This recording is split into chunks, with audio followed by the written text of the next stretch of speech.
Welcome to Animal Uncovered, the podcast where we explore the most unbelievable life cycles in the natural world. From the moment life begins to the moment it ends, nothing is as simple as it seems. On a scorched hillside in eastern Indonesia, beneath the unforgiving sun of Komodo Island, a water buffalo stands in its final moments. The massive herbivore, weighing perhaps 600 kilograms, appears almost healthy at first glance. It grazes, it moves, it exists. But something is terribly wrong. 3 days ago, this animal was bitten, just once, by a creature that has since vanished into the landscape. The wound itself seems minor, a few punctures along the rear leg, already beginning to scab over. But the buffalo's fate was sealed the moment those teeth broke skin. Now the great beast stumbles. Its breathing has become laboured, shallow.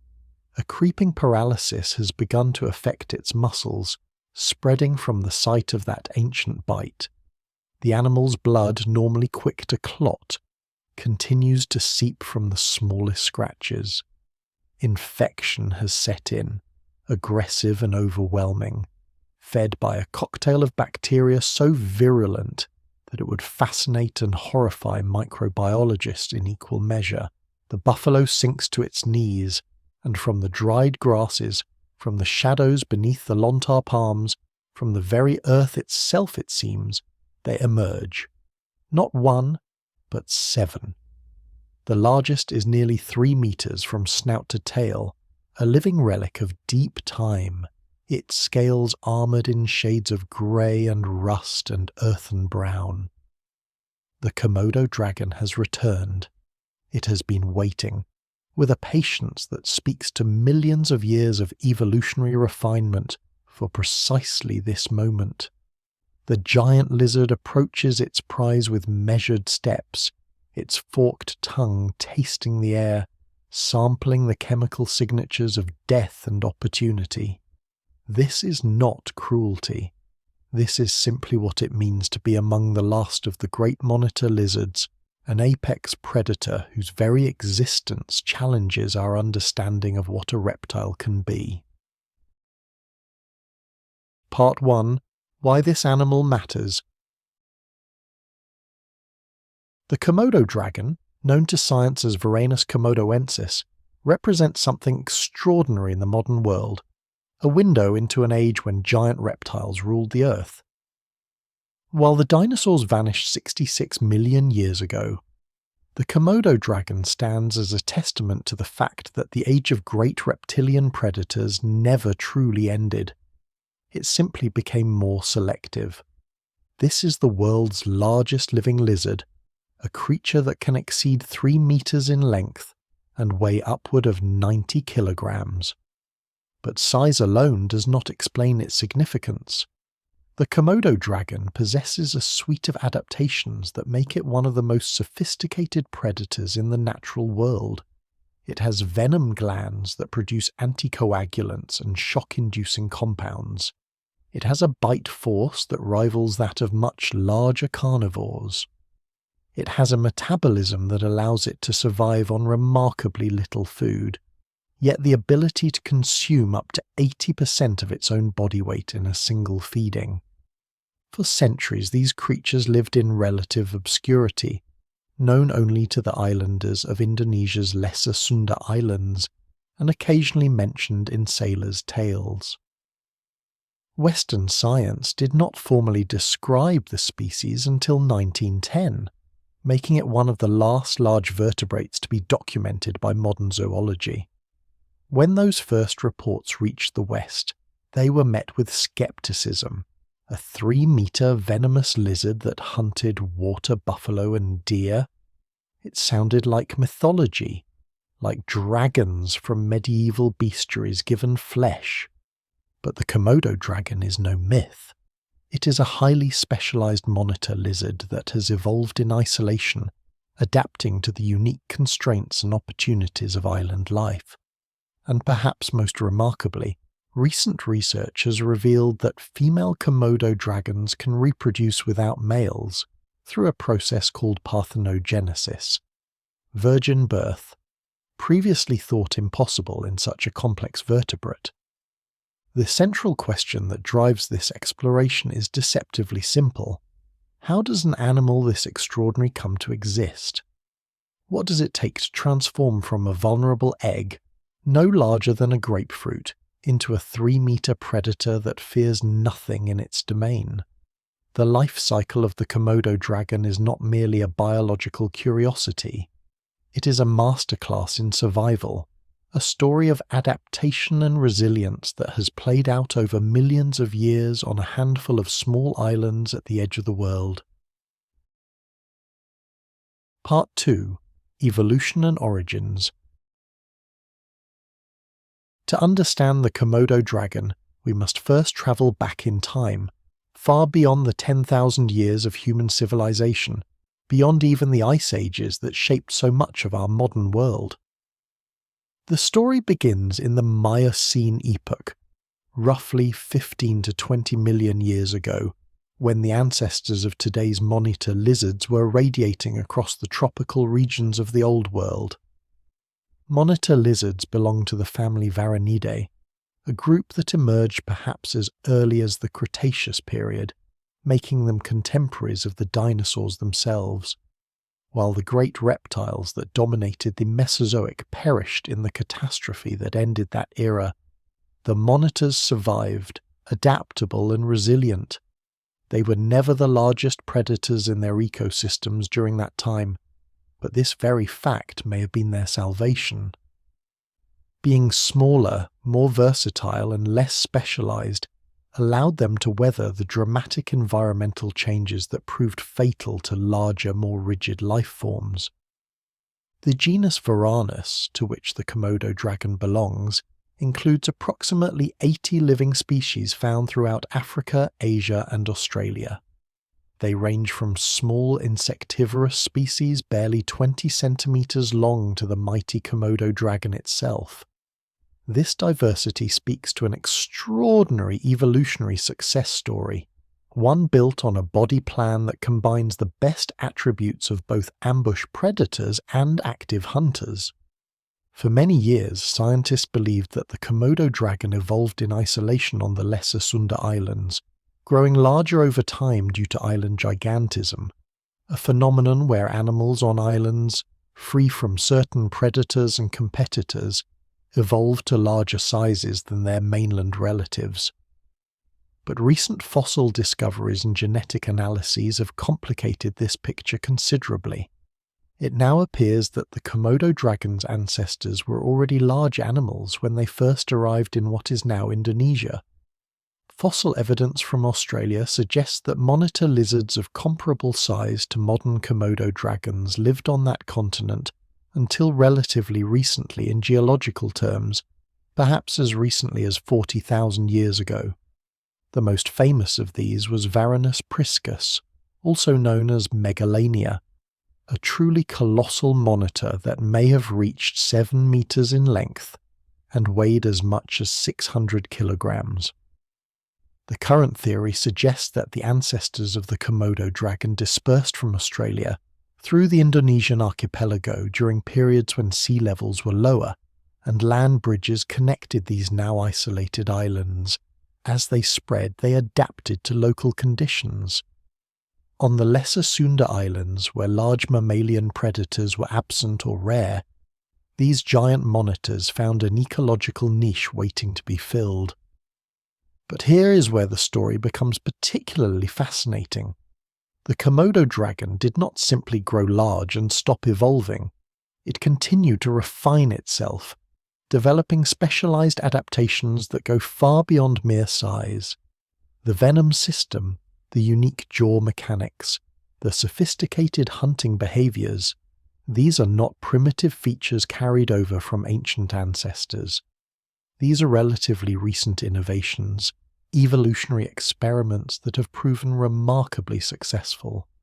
Genetic studies reveal that Komodo dragons have surprisingly low genetic diversity, suggesting they may have passed through population bottlenecks, periods when their numbers dwindled to dangerous levels. Yet they survived, and in surviving, they became something unique in the modern world. They became the last great lizard predators, carrying within their DNA the legacy of an ancient lineage that has witnessed the rise and fall of countless other species. Part 3, the life cycle. Phase 1, the beginning. The life cycle of a Komodo dragon begins not with a birth in the conventional sense, but with an excavation. During the dry season between July and September, female Komodo dragons seek out nesting sites with obsessive care. They prefer locations where the ground has already been disturbed, often the massive mounds constructed by orange-footed scrub fowl, megapode birds that build elaborate compost heaps for incubating their own eggs. A gravid female will excavate a chamber within such a mound, or dig one herself into a hillside, creating a cavity large enough to hold her clutch. She will lay anywhere from 15 to 30 eggs, each one leathery shelled and roughly the size and shape of a grapefruit, weighing about 200 grams. This is a substantial investment for the female, who may lose a significant portion of her body weight during the breeding season. What happens next reveals something profound about the Komodo dragon's relationship with time. The female does not simply abandon her eggs. For weeks, sometimes months, she remains near the nest site, occasionally resting atop the mound itself. She will defend this location from other dragons, though whether this represents true parental care or simply territorial behavior remains a subject of scientific debate. Eventually, however, she does depart, and the eggs are left to develop in the warm earth, their fate now dependent on temperature, humidity, and chance. The incubation period is lengthy, typically 7 to 8 months. During this time, remarkable transformations occur within each egg. The developing embryo begins as a tiny cluster of cells, but gradually organizes itself into something recognizable as a reptile. Limbs form, scales develop, and most crucially, the embryo's sex is determined not by genetics, as it is in mammals, but by temperature. Warmer temperatures tend to produce males, while cooler temperatures favor females. Though this temperature-dependent sex determination in Komodo dragons is less pronounced than in some other reptile species, but here we encounter one of the most astonishing discoveries in recent herpetology. In 2006, scientists documented parthenogenesis in Komodo dragons, virgin birth. 2 females in separate zoos, who had never been exposed to males, produced viable eggs that hatched into healthy offspring. Genetic analysis confirmed that these offspring carried only their mother's DNA, with no contribution from a father. This ability, rare in vertebrates, is thought to occur through a process where cells that would normally become eggs instead fuse with one of the mother's polar bodies, cellular byproducts of egg formation that contain a duplicate set of chromosomes. The result is an embryo that is not quite a clone, but close. All parthenogenetically produced offspring observed so far have been male, which makes evolutionary sense. If a female is isolated and produces sons through parthenogenesis, those sons could then breed with her or with each other's future female offspring, allowing a single individual to potentially found an entire population. Phase 2, the hatchlings. When the hatchlings finally emerge, typically during the wet season between December and April, they enter a world that views them not as future apex predators, but as food. A newly hatched Komodo dragon weighs less than 100 grams and measures perhaps 40 centimeters from nose to tail tip. It is exquisitely vulnerable. The hatchlings must immediately dig their way out of the nest chamber, a journey that can take hours or even days. Those that emerge do so into an environment filled with danger. adult Komodo dragons are cannibalistic, showing no discrimination between their own offspring and any other small prey item. In fact, juvenile dragons represent a significant portion of the diet of larger individuals. This creates what biologists call an ontogenetic niche shift. Young Komodo dragons occupy an entirely different ecological role than adults. The hatchlings respond to this existential threat with a strategy both ancient and effective. They take to the trees. Young Komodo dragons are accomplished climbers, using their sharp claws and long tails for balance as they ascend into the branches of trees and shrubs. Here, safely above the ground, they find both refuge and food. Their diet consists primarily of insects, geckos, small birds, bird eggs, and any other small prey they can overpower.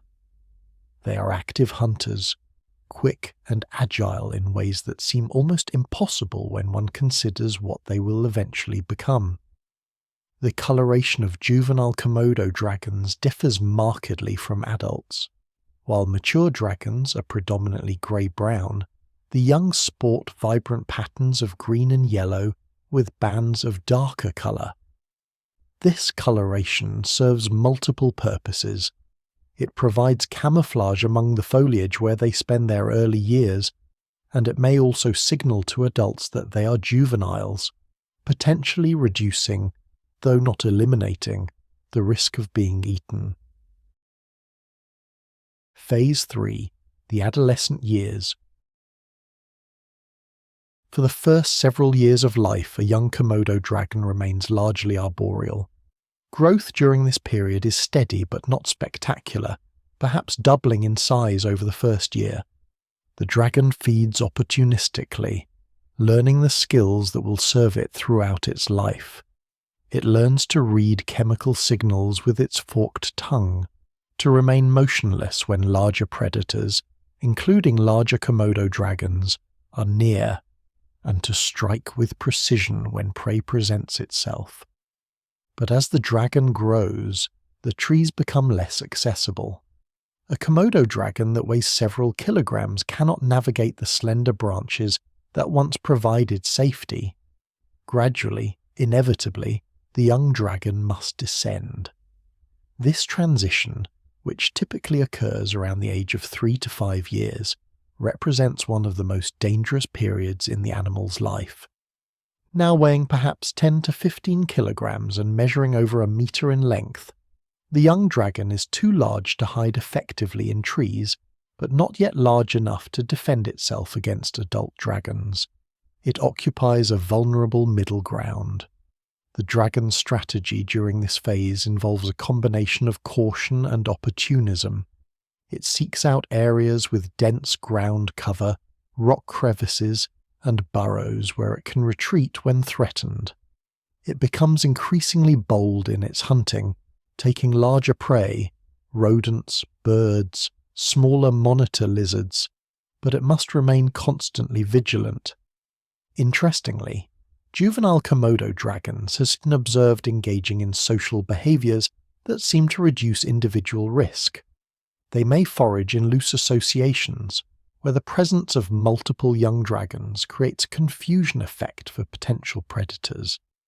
They communicate through body language, using head bobs, tail movements, and postural displays to signal intentions and establish temporary hierarchies that allow them to coexist without constant conflict. Growth during these years accelerates as the dragon's diet shifts increasingly toward vertebrate prey. A robust 5-year-old dragon might weigh 20 kilograms or more and measure nearly 1.8 meters in length. Sexual dimorphism begins to emerge, with males growing slightly faster and developing more robust heads and thicker necks than females. Phase 4. Reaching maturity. Sexual maturity in Komodo dragons arrives between the ages of 8 and 10 years, though this can vary depending on food availability and environmental conditions. A mature female might weigh 40 to 50 kilograms, while males commonly reach 60 to 90 kilograms, with exceptional individuals exceeding this considerably. The transformation from vulnerable hatchling to apex predator is now complete.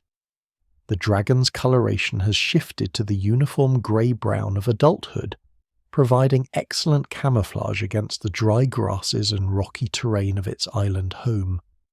The animal's behaviour changes fundamentally. No longer does it flee from other dragons. Instead, it asserts itself, competing for access to carrion, defending favoured basking sites, and establishing a territory. Male Komodo dragons are particularly aggressive, engaging in ritualized combat that can escalate to genuine violence. Two males will rear up on their hind legs, balancing against each other in what appears almost like a wrestling match. They use their powerful forelimbs to grapple, each attempting to push the other to the ground. The contest may last several minutes, and while serious injuries are rare, they do occur. The victor gains mating rights and preferential access to food resources. Adult Komodo dragons are remarkably intelligent for reptiles. They have demonstrated the ability to recognize individual humans, to remember the locations of multiple carcasses across their territory, and to employ diverse hunting strategies depending on the prey species and circumstances. They have been observed engaging in play behavior, suggesting a level of cognitive sophistication unusual in reptiles. Phase 5. Reproduction. The mating season begins in May and extends through August, coinciding with the dry season when prey animals congregate around the increasingly scarce water sources. Males locate females through chemical signals, using their forked tongues to sample the air and ground for pheromones. When a male encounters a receptive female, an elaborate courtship begins. The male approaches cautiously, flicking his tongue to taste the female's scent. He may rub his chin along her body, a behaviour thought to transfer pheromones and assess her reproductive status. If the female is receptive, she remains relatively still, though she may lead the male on an extended pursuit. If she's not interested, she will flee or respond with aggressive displays. Actual mating is a prolonged affair. The male must position himself alongside the female, restraining her with his forelegs and sometimes gripping her neck with his jaws. Copulation can last several hours, during which the pair may remain locked together, vulnerable to disturbance. Following mating, the female enters a period of intensive feeding. She must accumulate sufficient resources to produce her clutch of eggs. The eggs develop inside her for approximately 2 months before she seeks out a nesting site and begins the excavation process described earlier. After laying, as we have seen, she may guard the nest for a period before departing, leaving the eggs to their lengthy incubation. The reproductive output of Komodo dragons is relatively modest compared to many other reptiles. A female might produce one clutch every 2 or 3 years, depending on her body condition and environmental factors. This low reproductive rate makes the species vulnerable to population decline, but reflects an evolutionary strategy based on longevity rather than rapid reproduction. Phase 6. Age and death. Komodo dragons can live for 30 years or more in the wild, with some individuals in captivity exceeding 50 years. This remarkable longevity is unusual among reptiles, and speaks to the dragon's position as an apex predator largely free from predation pressure once it reaches adulthood. However, age does eventually take its toll. Older dragons may suffer from worn teeth, making feeding more difficult. Their metabolism slows, and they become less active. Injuries that would heal quickly in a younger animal may become chronic problems. Parasites, always present, may gradually weaken an aging dragon's constitution. Interestingly, death by starvation is relatively rare among adult Komodo dragons.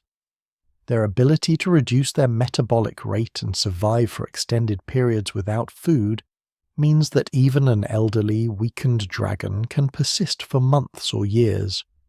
More commonly, death comes from infection, from injuries sustained in combat with other dragons, or from the accumulated effects of parasites and disease. When a Komodo dragon finally dies, it does not go to waste. Its corpse becomes a feast for other dragons, for the feral dogs that inhabit some of the islands, for rats and wild pigs and countless insects. The nutrients locked in its massive body are recycled into the ecosystem, feeding the very community of organisms that it once dominated. In this way, the dragon's contribution to its environment continues even after death, completing a cycle that began months before its hatching, when its mother first dug into the earth to create a nest. Part 4. Biology and Adaptations. The Komodo dragon is far more than simply a large lizard. It is a sophisticated assemblage of adaptations, each one refined over millions of years to create an exceptionally efficient predator. Consider first the skull. The Komodo dragon's skull is lightly built, almost delicate in appearance compared to the massive crushing skulls of crocodilians. This is not a weakness, but rather a sophisticated design. The skull is capable of tremendous gape, allowing the dragon to open its mouth to an astonishing degree, useful when tearing flesh from a carcass or attempting to swallow large pieces of meat whole. The teeth are serrated, resembling those of carnivorous dinosaurs, and they are constantly being replaced throughout the animal's life. As one tooth wears down or breaks, another emerges from the dental battery beneath it. But teeth alone do not explain the Komodo dragon's hunting success. In 2009, researchers made a discovery that overturned decades of assumptions about how these animals kill. Using magnetic resonance imaging and computer modeling, they identified functional venom glands in the dragon's lower jaw. These glands produce a complex mixture of proteins that cause a precipitous drop in blood pressure, prevent clotting, and induce shock in prey animals. This was revolutionary. For years, scientists had attributed the Komodo dragon's killing efficiency to bacteria in its mouth. The prevailing theory held that dragons inflicted septic bites, and prey animals died from overwhelming infection. While bacteria certainly contribute to prey mortality, venom appears to be the primary mechanism. The dragon's bite delivers both physical trauma and a sophisticated biochemical assault. The discovery of venom in Komodo dragons also revealed something fascinating about monitor lizard evolution. Genetic analysis suggests that the venom system is ancestral to the entire monitor lizard family, and possibly to all anguimorph lizards, a group that includes monitor lizards, iguanas, and several other families. This means that venom did not evolve independently in the Komodo dragon, but rather represents a deep evolutionary heritage, refined and optimized in this species. The dragon's sensory capabilities are equally impressive. That constantly flickering forked tongue is not a mere affectation. It is a sophisticated chemical sampling device. As the tongue flicks out, it collects airborne particles and deposits them on the Jacobson's organ, a specialized chemosensory structure in the roof of the mouth. This allows the dragon to detect carrion from distances of up to 9 kilometers, tracking the scent plume upwind to locate a carcass with remarkable precision. The dragon's hearing is less developed, as is typical for reptiles, but its vision is excellent. Komodo dragons can distinguish colors and detect movement at considerable distances. They are particularly attuned to the movements of potential prey animals and are capable of remaining motionless for extended periods while watching and waiting. The digestive system of a Komodo dragon is perhaps its most impressive feature. These animals can consume enormous meals, sometimes exceeding 80% of their own body weight in a single feeding. The stomach is highly distensible, capable of expanding dramatically to accommodate massive quantities of meat, bone, and hide.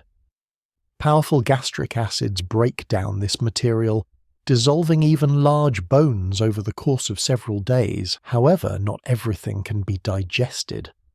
After processing a large meal, a Komodo dragon will regurgitate a pellet containing the indigestible remains: horns, hooves, hair, and other tough materials.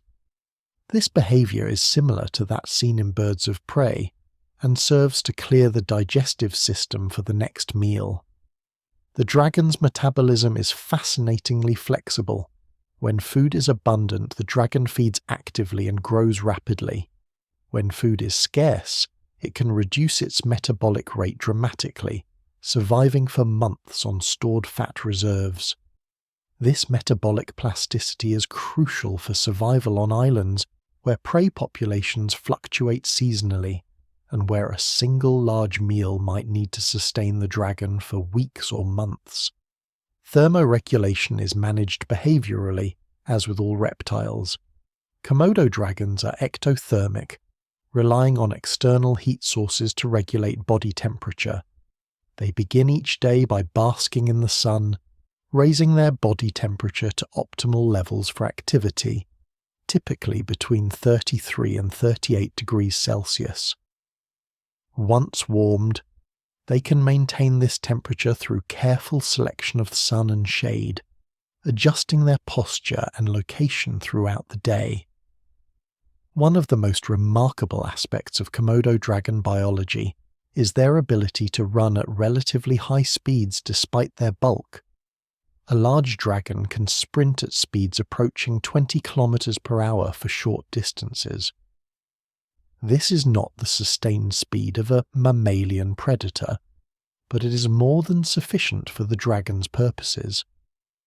They are ambush hunters primarily, using this burst speed to close the final distance to prey or to compete with other dragons for access to a carcass. Part 5. Ecosystem Role. The Komodo dragon does not exist in isolation.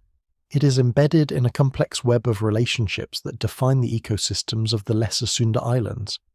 As the apex predator on these islands, the dragon shapes the behavior and distribution of numerous other species. The primary prey species on the larger islands include deer, particularly the Javanrusa deer, wild pigs, water buffalo, and various smaller mammals. The relationship between the dragon and these herbivores is one of constant tension. The herbivores have evolved behavioral adaptations to minimize their risk. Deer are most active at dawn and dusk, times when dragons are less active. They maintain vigilance, posting sentinels while others feed. When alarmed, they flee to areas with open sight lines where they can detect approaching dragons from a distance. The presence of Komodo dragons creates what ecologists call a landscape of fear. Prey animals modify their behavior not just when dragons are present, but in areas where dragons might be present. This affects grazing patterns, which in turn affects vegetation structure, which ultimately influences the entire ecosystem. The dragons are keystone species. Their influence on the ecosystem is disproportionate to their actual numbers. Juvenile dragons, as we have seen, occupy a different ecological niche. They are predators of insects, small reptiles, birds, and bird eggs.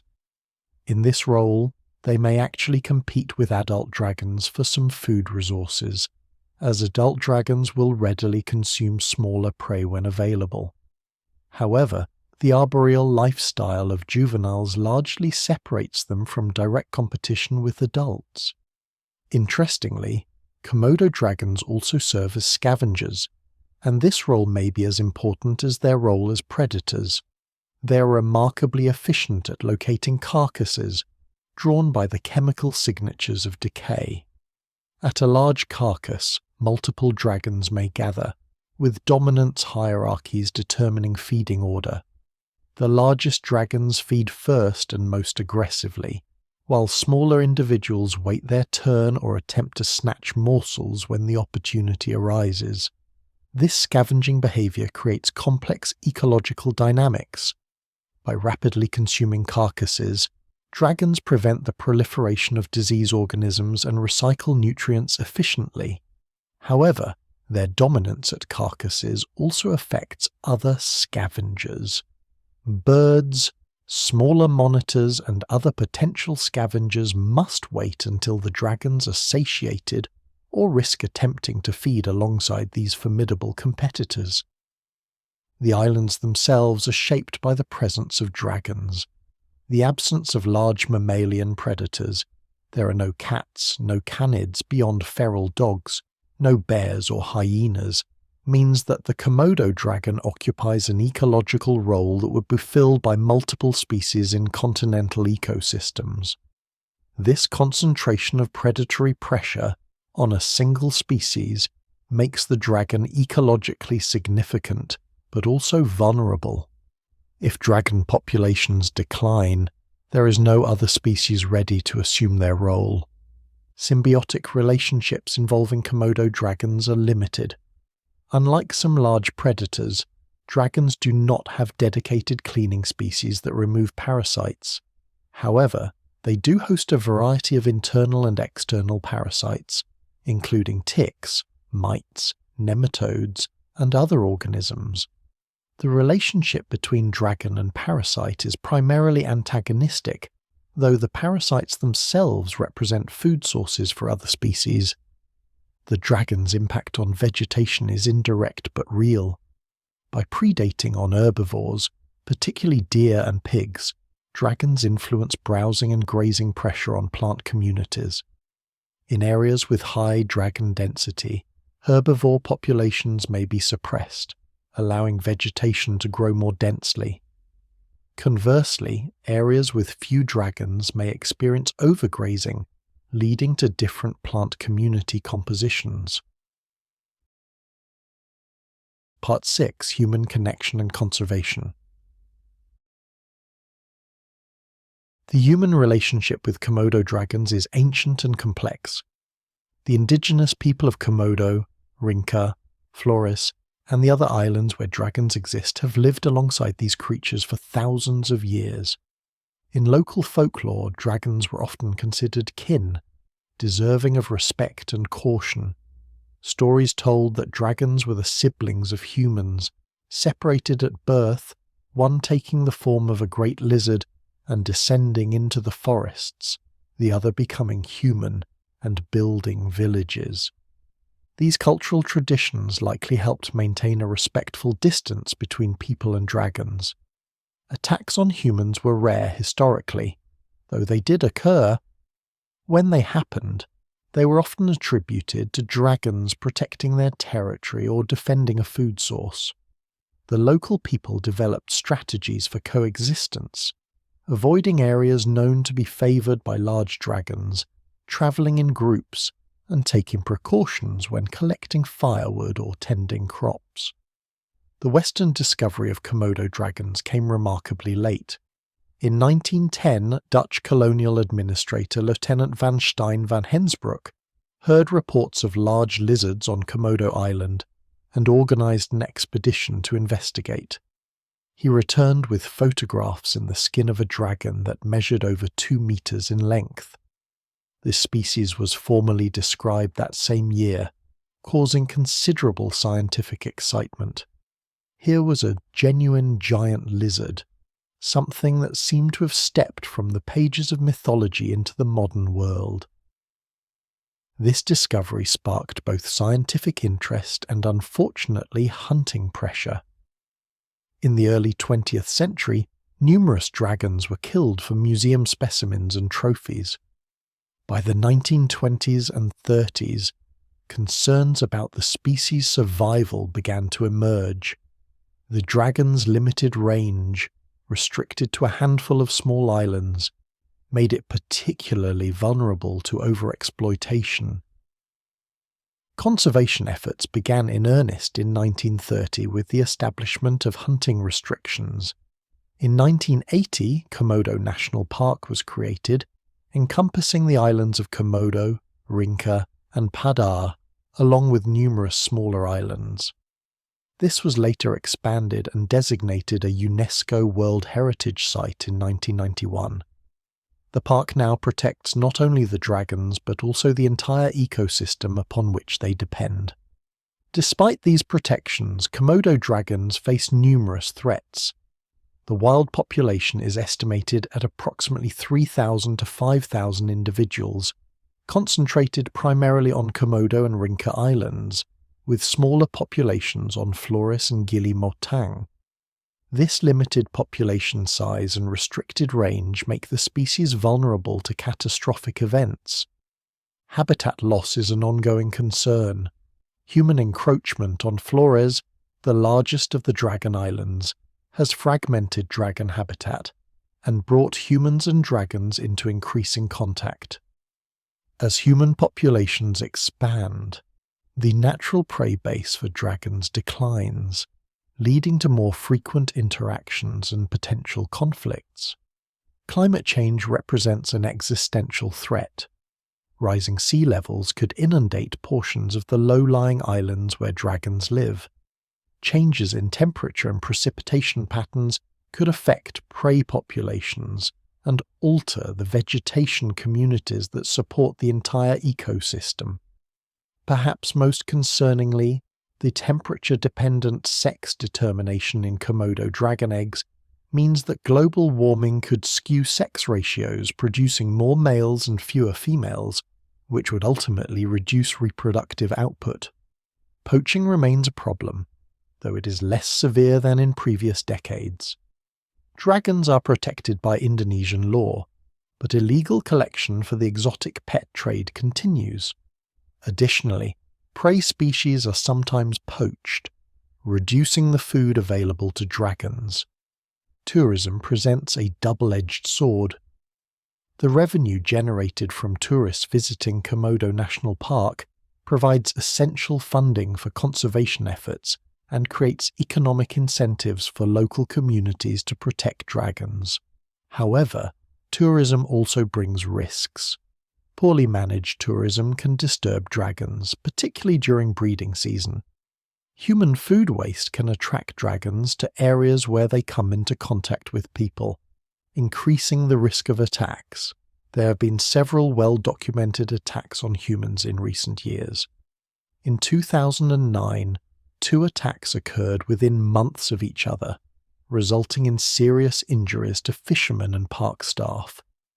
These incidents highlight the reality that Komodo dragons are powerful predators, capable of viewing humans as potential prey, particularly if the human is alone, injured, or behaving in ways that trigger predatory responses. Conservation strategies for Komodo dragons must balance multiple objectives: protecting remaining habitat, maintaining healthy prey populations, managing human-dragon interactions, supporting local communities economically, and preparing for the impacts of climate change. Several organizations, including the Komodo Survival Program and various Indonesian conservation agencies, work to monitor dragon populations, conduct research, and implement protective measures. Captive breeding programs have proven successful, with dragons breeding readily in well-managed zoo environments. These programs serve both as genetic reservoirs and as educational opportunities, allowing people around the world to learn about and appreciate these remarkable animals. However, the goal is not to replace wild populations with captive ones, but rather to ensure the survival of dragons in their natural habitat. Recent research has explored innovative conservation approaches. Genetic studies have helped identify distinct populations and assess genetic diversity, informing breeding management. Radiotelemetry and GPS tracking have revealed dragon movement patterns and habitat use, guiding protected area design. Studies of dragon venom have potential applications in medicine, potentially provide an additional economic justification for conservation. The future of Komodo dragons remains uncertain. They have survived for millions of years, weathering dramatic environmental changes and outlasting countless other species. But the challenges they face today are unprecedented in their speed and scope. Whether these last great lizards continue to patrol the islands of Indonesia depends largely on decisions made by humans in the coming decades. Part 7. Closing Reflection. Let us return to that hillside on Komodo Island, to that water buffalo sinking to its knees as the venom coursing through its veins completes its inexorable work. The largest dragon approaches, its tongue flickering, tasting victory in the air. This moment, brutal and beautiful in its honesty, represents the culmination of millions of years of evolution. Every aspect of this scene, the venom that brought down the prey, the patient waiting, the social hierarchy that determines feeding order, has been refined over countless generations. But consider what came before. That dominant male dragon, perhaps 20 years old, weighing 70 kilograms, commanding respect from every other dragon on the island, began its existence as a creature no larger than a human hand, vulnerable to predation from the very species it would eventually dominate. It spent its first years in the trees, hunting insects, hiding from adults that would have consumed it without hesitation. It navigated the dangerous transition to terrestrial life, survived its vulnerable adolescence, and eventually achieved the status of apex predator. This transformation from vulnerable hatchling to island emperor is not unique to this individual. It is a journey that every surviving adult dragon has completed, a gauntlet of challenges that eliminates the vast majority before they reach maturity. Those that succeed carry forward not just their own genes, but the accumulated wisdom of their lineage, encoded in instincts and behaviors that have proven their worth over deep time. The Komodo dragon reminds us that evolution is not always progressive, moving inexorably toward greater complexity and sophistication. Sometimes evolution is conservative, preserving designs that work. The basic body plan of the monitor lizard has remained largely unchanged for tens of millions of years, because it is effective, versatile, and robust. The Komodo dragon has specialized this ancient template for life on isolated islands, becoming larger, developing more sophisticated venom, refining hunting strategies, but it has not abandoned the fundamental architecture that has served its family so well. In this age of rapid environmental change and mass extinction, the Komodo dragon stands as both a testament to resilience and a warning of fragility. These animals have survived cataclysms that destroyed countless other species. They have adapted to ice ages and volcanic eruptions, to rising and falling sea levels, to the arrival of humans and the extinction of prey species. Yet today, confined to a few small islands, they face challenges that may prove insurmountable. When we protect the Komodo dragon, we are protecting more than a single species. We are preserving a direct link to the age of reptiles, a living reminder of Earth's deep history. We are maintaining the ecological integrity of island ecosystems that have evolved in concert with these predators for millions of years. We are safeguarding something genuinely irreplaceable, a marvel of evolution that, once lost, could never be recreated. The insane life cycle of the Komodo dragon, from egg to hatchling to arboreal juvenile to terrestrial predator to apex carnivore, is a story of transformation and survival against staggering odds. It is a reminder that life persists, adapts, and sometimes produces wonders that exceed our wildest imaginings. As long as Komodo dragons patrol the dry hillsides of their island homes, something ancient and magnificent continues to exist in our modern world. That is worth preserving, worth celebrating, and worth fighting for. If you enjoyed this episode of Animal Uncovered, following the podcast is the best way to support the show. And if there's an animal you want us to uncover next, leave a review or comment and let us know. Until next time.